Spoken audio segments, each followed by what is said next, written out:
ఇంత దరిద్రంగా ఇట్లా కూడా ఉంటారా అనేది చూడాలంటే ఆయన్నే పవన్ కళ్యాణ్ గారిని చూస్తే కనపడుతుంది. అందుకోసమే మీరు గమనిస్తే పార్టీ స్ట్రక్చరు ఏర్పాటు చేసుకోవడానికి కానీ 175 నియోజకవర్గాల్లో ఒక ఇన్ఛార్జిని పెట్టుకునే ప్రయత్నం కానీ అలాగే పార్టీ తరఫున కింద కమిటీలు వేయడం కానీ ఎందుకు చేయలేదంటే రేపు డిమాండ్ పెరుగుతుంది, చంద్రబాబు నాయుడుకి ఇబ్బంది కలుగుతుందని జస్ట్ ఊరికే పార్టీ పేరు గాజు గ్లాస్ గుర్తు ఈ రెండు పెట్టుకున్నాడు.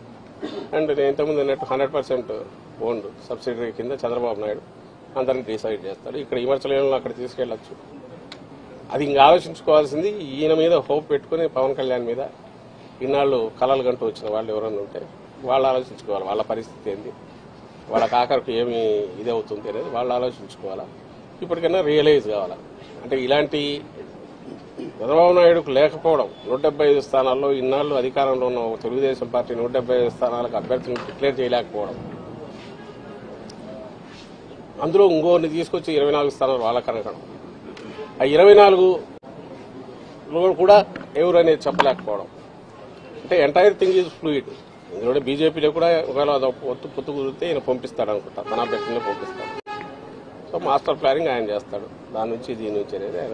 బీజేపీ గురించి చంద్రబాబు మాట్లాడలేవు సార్, కానీ పవన్ కళ్యాణ్ మాత్రం బీజేపీ ఆశీస్సులతో సీట్లు ప్రకటిస్తున్నాం అంటున్నారు. ఏం మాట్లాడాలి? ఆయన పోయి కలిసి వచ్చాడు కదా, కలిసి వచ్చాడు. ఆ తర్వాత ఫీగర్స్ వస్తున్నాయి. పవన్ కళ్యాణ్ అన్నదాన్ని వీళ్ళెవరు డినై చేయట్లే.